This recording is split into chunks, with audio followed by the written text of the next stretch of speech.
महारानी, अब आप अपनी आंखें खोल सकती हैं। रोज की तरह आज भी हमने 2 बार अचूक निशाना लगाया है।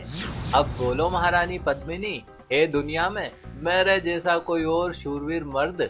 नहीं है, नहीं है, नहीं है, नहीं है। आप जैसा कोई और शूरवीर मर्द कहीं नहीं है।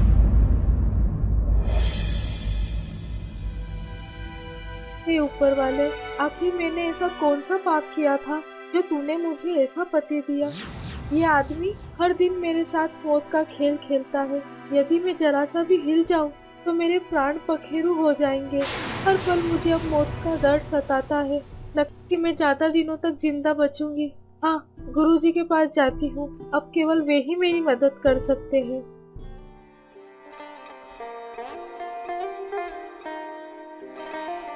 प्रणाम गुरुदेव। आयुष्मती भव पुत्री, कहो कैसे आना हुआ? क्या बताऊं गुरुजी, मेरे पति हर रोज मुझ पर तीर से निशाना लगाते हैं। ऐसा लगता है कि अब अगले ही पल मेरी मृत्यु हो जाएगी। मैं क्या करूं, कहाँ जाऊं? मैं अब और इस कष्ट को नहीं सह सकती। अरे रे रे रे, ये तो बहुत ही बुरी बात है। महाराज को ऐसा नहीं करना चाहिए। लेकिन कोई बात नहीं बेटी, अब तुम ज्यादा चिंता ना करो। तुम तो बस मुझे ये बताओ कि ये सब करने पर क्या महाराज तुमसे कोई बात बोलते हैं? हाँ हाँ हाँ, गुरुजी बोलते हैं, बोलते हैं। वो कहते हैं कि दुनिया में मेरे जैसा कोई और शूरवीर मर्द। हाँ ठीक है, समझ गया बेटी। अब की बार महाराज यदि ऐसा बोले तो तुम कहना।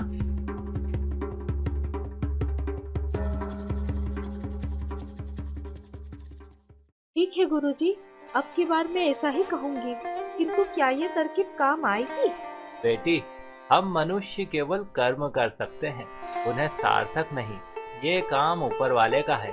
इसलिए तू बस अपने कर्म पर ध्यान दे।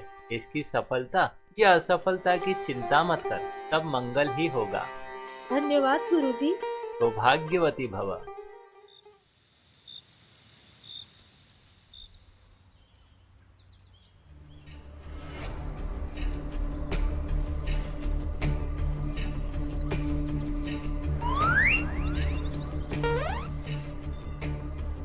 और ये हो गए पूरे 100। अब बोलो महारानी, है दुनिया में मेरे जैसा कोई और शूरवीर मर्द? हाँ महाराज, ये दुनिया शूरवीर मर्दों से भरी पड़ी है। क्या? ये आप क्या कह रही हैं महारानी? यदि आप यहाँ से निकलकर देखेंगे तो आपको सच्चाई पता चल जाएगी। अच्छा, तो फिर ठीक है महारानी, हम आज ही शूरवीर मर्द देखने जाएंगे। आप हमारे आने तक प्रतीक्षा कीजिए।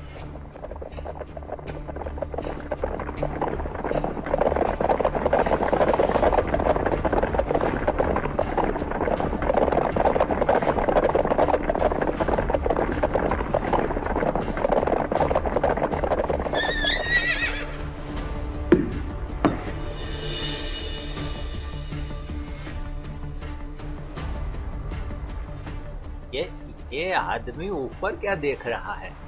मुझे तो कुछ दिखाई नहीं देता। अरे भाई, तुम कौन हो और वहाँ ऊपर क्या देख रहे हो? और मेरा नाम दृष्टिमान है। अब क्या बताऊं आपको, इंद्र की सभा में अप्सराएं नृत्य कर रही है, मैं बस वही देख रहा हूँ। क्या? ये आदमी तो पूरा ही पागल है, ऐसी बहकी बातें कर रहा है। वैसे तुम कौन हो भाई और कहाँ जा रहे हो?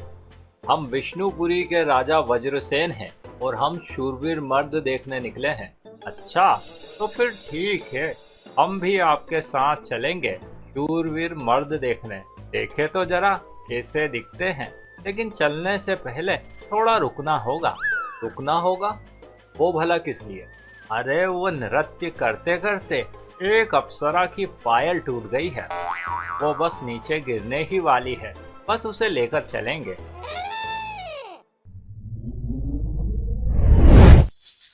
हाँ, मिल गई, यही तो थी। चलो आप चलते हैं। हे ऊपर वाले, ये मैं क्या देख रहा हूँ? मुझे तो अपनी आंखों पर विश्वास नहीं हो रहा। एक आंख से काना होने के बावजूद भी ये इंद्र की सभा में हो रहे नृत्य को देख रहा है और एक मैं था जो एक सड़ा सा निशाना लगाकर खुद को बहुत बड़ा मर्द समझता था। आज मेरा भ्रम दूर हो गया।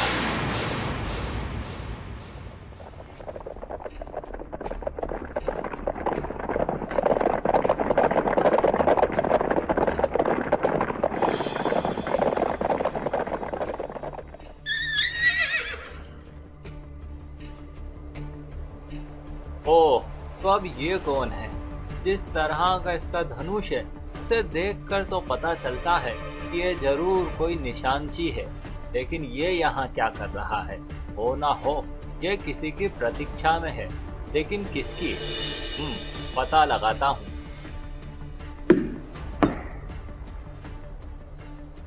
अरे भाई सुनो जरा, तुम कौन हो और यहाँ बैठकर क्या कर रहे हो? और तुम्हारे हाथ में ये धनुष किस लिए है? मेरा नाम उत्पाल है और मैं यहाँ बैठकर अपने दोस्त के आने की प्रतीक्षा कर रहा हूँ। अच्छा, लेकिन तुम्हारा दोस्त गया कहाँ है? दरअसल मैंने अभी कुछ देर पहले एक तीर मारा था, वो बस उसे ही लेने गया है। लेकिन कुछ दिखाई नहीं दे रहा। हाँ, वो तीर कम से कम 100 कोस दूर गया था, इसीलिए यहाँ से दिखाई नहीं देगा। क्या? 100 कोस? हे ऊपर वाले, ये मैं क्या सुन रहा हूँ? भला कोई आदमी 100 कोस की दूरी तक तीर कैसे मार सकता है? ये तो बेहद ही अद्भुत है, इस पर विश्वास नहीं होता मुझे। लेकिन तुम कौन हो मुसाफिर, और कहाँ जा रहे हो? हम विष्णुपुरी के राजा वज्रसेन हैं और हम शूरवीर मर्द देखने निकले हैं। अच्छा, तो फिर ठीक है, हम भी आपके साथ चलेंगे शूरवीर मर्द देखने। हम भी तो देखे जरा, आखिर शूरवीर मर्द दिखते कैसे हैं। लेकिन हमें बस थोड़ा सा रुकना होगा। रुकना होगा? वो भला किस लिए? वो बस मेरा दोस्त गतिधर आने ही वाला होगा, वो आ जाए हम फिर चलेंगे। क्या? ये तुम बिना सोचे समझे क्या अनाप शनाप बोले जा रहे हो? भला 100 कोस कोई यहाँ है? तो वहां से यहाँ आने और जाने में कई हफ्तों का समय लगेगा। नहीं मान्यवर, ऐसा कुछ भी नहीं है, क्योंकि उसे वहां से यहाँ आने में 1 घंटे से भी कम समय लगेगा। लो, वो आ ही गया।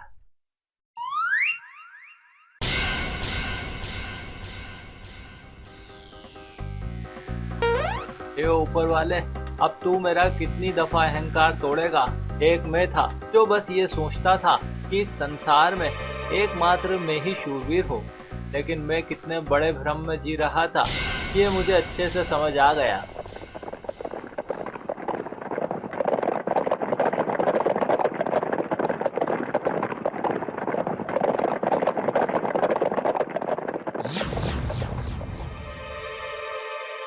पूर्वांचल राज्य के नरेश श्रीवर्ण केतु की पुत्री रूपमाला के स्वयंवर का आयोजन शुरू होने जा रहा है। स्वयंवर की शर्त के मुताबिक जो कोई भी 3 घंटे में 50 कोस दूर स्थित रुद्र सरोवर से नीला कमल ले आएगा, वही राजकुमारी से विवाह करेगा।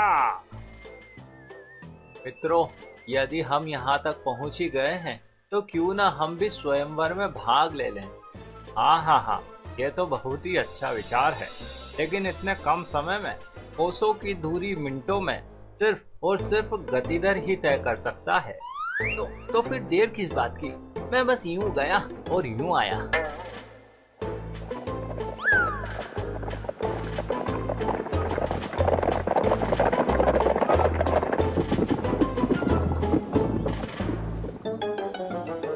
वाह, आखिरकार मैं पहुंच ही गया रुद्र सरोवर पर।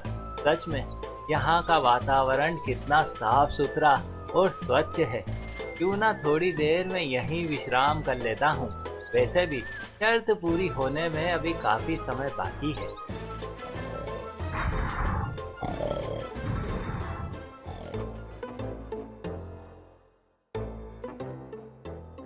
आखिर गतिधर को नीलकमल लाने में इतनी देर क्यों लग रही है? कहीं कोई चिंता वाली बात तो नहीं? संदेह तो मेरे मन में भी उठ रहा है। यदि समय पर गतिधर यहाँ नहीं लौटा तो हम ये स्वयंवर हार जाएंगे। रुकिए जरा, मैं अभी पता लगाता हूँ।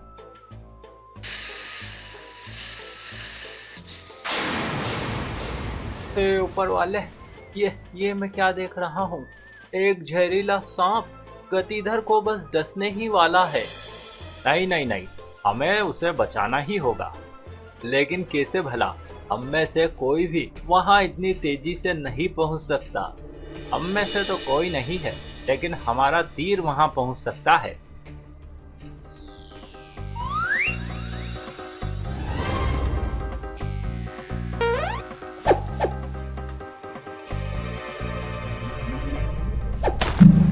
ये क्या था?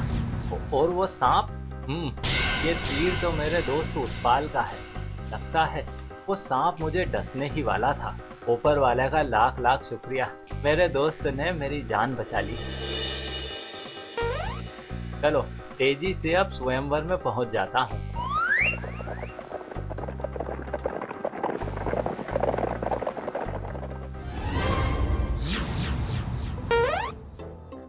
और इसी के साथ इन चारों ने स्वयंवर की ये शर्त पूरी कर ली है। लेकिन दोस्तों, अब प्रश्न ये था कि इन चारों में से राजकुमारी से विवाह कौन करेगा? महाराज, आप ही राजकुमारी से विवाह के योग्य हैं। यदि आप यात्रा पर नहीं निकलते तो आज हम इस स्वयंवर तक नहीं पहुंच पाते। तो अब आप ही राजकुमारी से विवाह कर लीजिए। अरे नहीं नहीं भाई, मैं तो शूरवीर देखने निकला था। मुझमें पहले बहुत अहंकार था, किंतु तुम लोगों से मिलकर आज मैं अहंकार रहित हो गया। इस सब के लिए मैं तुम्हारा शुक्रगुजार हूँ। मेरे ख्याल से उत्पाल को राजकुमारी के साथ विवाह कर लेना चाहिए, क्योंकि वो यदि गतिधर के प्राण नहीं बचाता तो गतिधर इस शर्त को कभी पूरा नहीं कर पाता।